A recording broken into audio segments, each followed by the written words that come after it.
इमरान खान की हुकूमत मुद्दत पूरी नहीं करेगी। इमरान खान को लाने वाले अब गलती का एतराफ कर रहे हैं।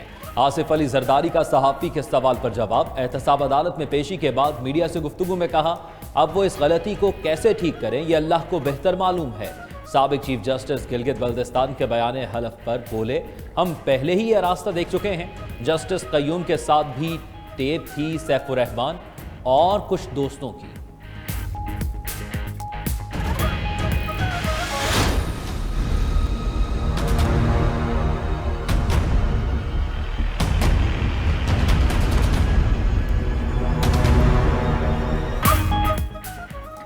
साबिक चीफ जस्टिस गिलगित बल्तिस्तान राना शमीम के इंकशाफ पर तौहीन अदालत का केस। मीर शकीलुर रहमान, अंसार अब्बासी और आमिर गौरी को शोकॉज नोटिस जारी। साबिक चीफ जज गिलगित बल्तिस्तान राना शमीम को भी शोकॉज नोटिस जारी। इस्लामाबाद हाई कोर्ट ने 7 रोज में तहरीरी तौर पर जवाब तलब कर दिया। चीफ जस्टिस अतर मिनल्ला ने रिमार्क्स दिए। खबर के जरिए अदालत और जजेस की साख पर सवाल उठाया गया। अगर मुझे अपने जजेस पर एतमाद ना होता तो ये तौहीन अदालत की कार्रवाई ना करता।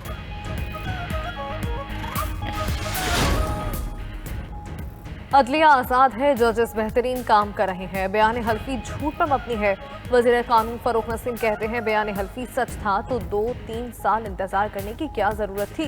बयान हल्फी के हवाले से बहुत सी चीजें मुतज़ाद हैं। हुकूमत हमेशा आइन और कानून के मुताबिक काम करेगी।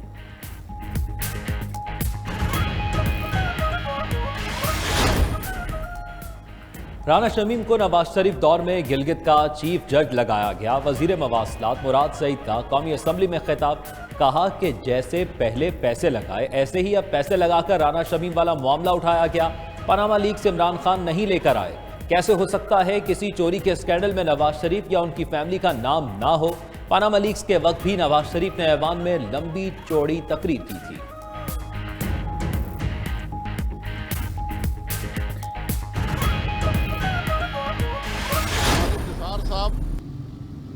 अपने आप को बरी जिम्मा करार देना चाहते हैं तो उसी किस्म का एफिडेविट जो राना शमीम साहब ने दिया है, अंडर ओथ दिया है, वो कह दें कि मैंने टेलीफोन नहीं किया इस्लामाबाद के हाई कोर्ट के जज को, मैंने रजिस्ट्रार को हुक्म नहीं दिया। इलेक्शन के मामले में मुल्क का चीफ जस्टिस इंटरफियर कर रहा है। फैसला करना होगा इलेक्शन के मामले में साबिक चीफ जस्टिस की मुदाखलत का क्या मतलब है। रहनुमा मुस्लिम लीग नून शाहिद खाकान अब्बासी कहते हैं, एक दिन सबको हिसाब देना होगा। साकिब निसार खुद को बरी जिम्मा करार देना चाहते हैं तो राना शमीम की तरह एफिडेविट दें। चेयरमैन नैब बताएं, सियासतदानों से कितनी रिकवरी की।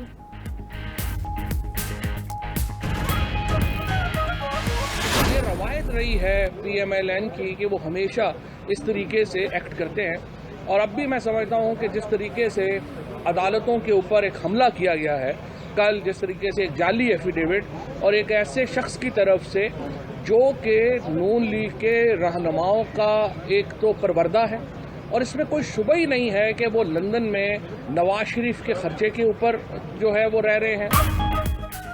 इलेक्शन कमीशन में फवाद चौधरी के खिलाफ नोटिस केस। वफाकी वजीर इत्तलात और नशरियात फवाद चौधरी ने इलेक्शन कमीशन से माफी मांग ली। मीडिया से गुफ्तगू में फवाद चौधरी ने कहा, नून लीग ने अदलिया के खिलाफ मुहिम शुरू कर रखी है। इदारों की साख को नुकसान पहुंचाने की कोशिश की जा रही है। माजी में तो नून लीग ने सुप्रीम कोर्ट पर हमला कर दिया था। नून लीग ने कल भी अदलिया पर हमला किया। एक ऐसे शख्स की तरफ से जाली बयान सामने लाया जो नून लीग के लीडर्स का परवरदा है।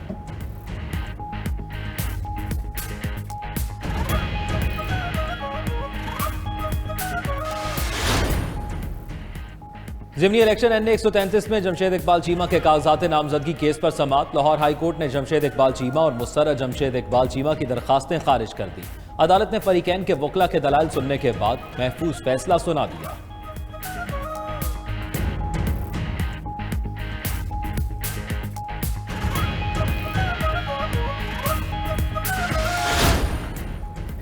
वज़ीर आज़म इमरान खान से कानूनी टीम ने मुलाकात की। कल के पार्लियामेंट के मुश्तरका इजलास में पेश होने वाले बिल्स पर मुशावरत की गई।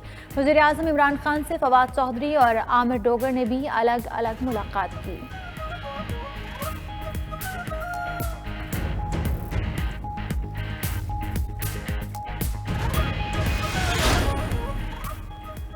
MQM पाकिस्तान का इलेक्ट्रॉनिक वोटिंग मशीन पर वफाकी हुकूमत की हिमायत का फैसला। वफाकी वजीर अमीनुल हक के मुताबिक फैसला राबिता कमेटी की मुशावरत से किया गया है। EVM के साथ हैदराबाद यूनिवर्सिटी के क़याम और मरदमशुमारी के बिल्स भी लाए जाएंगे।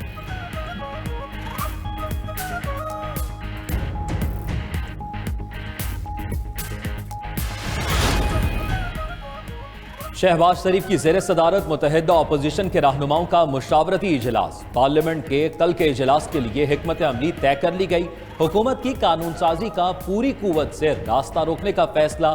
शहबाज शरीफ ने कहा, अवाम को महंगाई के बबाल में मुब्तला करने वाली जालिम हुकूमत सयाह कवानीन से जिंदगी नहीं पा सकती। हुकूमत गिरती हुई दीवार है, सहारे उसे बचा नहीं सकते।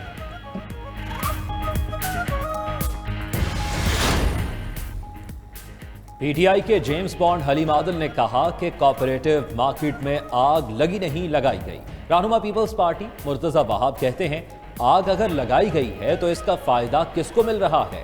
हलीम आदिल इसका भी बता देते। हलीम आदिल का काम सिर्फ बातें करना और इल्जाम लगाना है। सनसनी खेजी की बजाय हक़ाइक़ पर गौर करना चाहिए।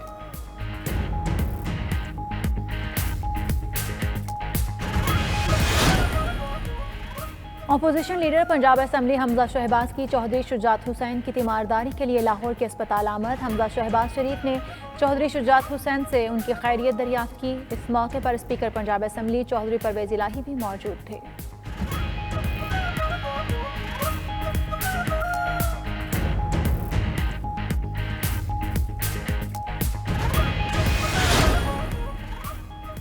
लाहौर के एहतसाब अदालत में मनी लॉन्ड्रिंग केस की समाअत। अदालत ने शहबाज शरीफ की आज हाजिरी से इस्तिस्ना की दरख्वास्त मंजूर कर ली। आइंदा समाअत पर गवाहान को तलब कर लिया गया। हमजा शहबाज शरीफ ने अदालत पेश होकर हाजिरी मुकम्मल करवाई। आशियाना इकबाल रेफरेंस में शरीक मुलजिम बिलाल कुदवाई ने रेफरेंस से बरियत की दरख्वास्त दायर कर दी।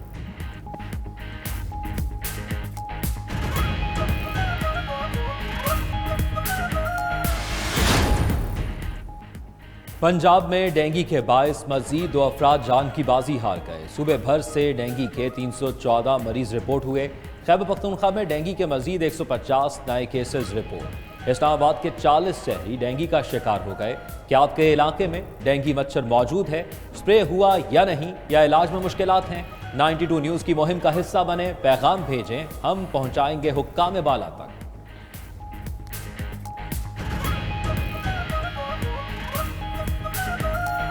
जड़ांवाला में जगह जगह कूड़े के ढेर हैं और पानी बहुत ज़्यादा जमा हुआ है और डेंगू ने बहुत सर उठाया हुआ है और बहुत सारे मरीज़ रिपोर्ट हो रहे हैं। और इंतज़ामिया की इतनी गफलत है कि अभी तक उन्होंने कब ना उसका विज़िट किया है और ना उनकी कोई तदबीर बताई है।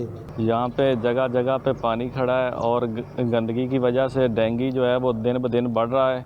इंतज़ामिया की तरफ से कुछ भी नहीं किया गया अभी तक। दुनिया में इंसानी हकूक़ के तहफ़्फ़ुज़ के लिए गलत मालूमात का इंसदाद। पाकिस्तान की जानिब से पेश की गई करारदाद मुत्तफ़िक़ा तौर पर मंजूर। पाकिस्तान ने इंसदाद डिसइंफॉर्मेशन की करारदाद आज जनरल असम्बली में पेश की थी। तर्जुमान दफ्तर ख़ारजा के मुताबिक अक़वाम मुत्तहिदा में पाकिस्तान के मुस्तकिल मंदूब ने करारदाद का तारुफ पेश किया।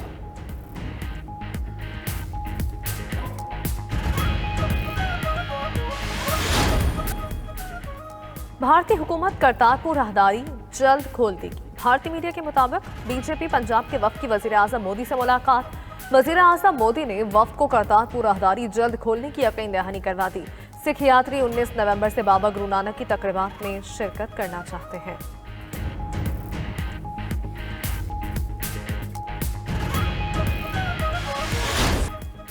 बगदाद शरीफ में बड़ी 11वीं शरीफ की तकरीबात। दुनिया भर से आए लाखों ज़ायरीन और अकीदतमंदों की शिरकत। शहजादा गौसुल आज़म हज़रत शेख खालिद अल मंसूर अल गिलानी की ज़ेर सदारत तकारीब। शेख हाशिम मंसूर अल गिलानी और शेख सैयद अब्दुर्रहमान अल गिलानी भी शरीक। उलमा कराम, मशाइख़ आज़ाम और हुकूमतों के नुमाइंदगान दरबार पर हाजिर।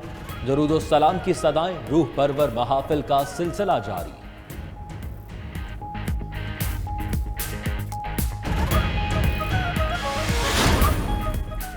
बांग्लादेश के खिलाफ सीरीज के लिए कौमी T20 स्क्वाड का मुसलसल दूसरे रोज भी ट्रेनिंग सेशन। कौमी खिलाड़ियों की मीरपुर अकेडमी में ट्रेनिंग। खिलाड़ियों की 3 घंटे तक बैटिंग, बाउलिंग और फील्डिंग की प्रैक्टिस।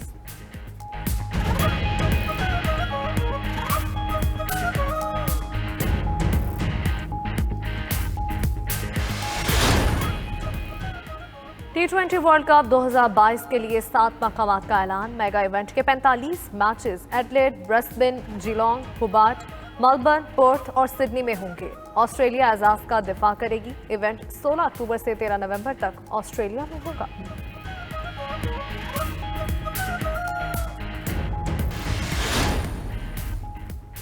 कौमी टीम के फास्ट बॉलर उस्मान शनवारी ने टेस्ट क्रिकेट से रिटायरमेंट ले ली। उस्मान शनवारी ने ट्वीट करते हुए कहा, मुकम्मल फिट हूं और कमर की तकलीफ से अब छुटकारा पा लिया।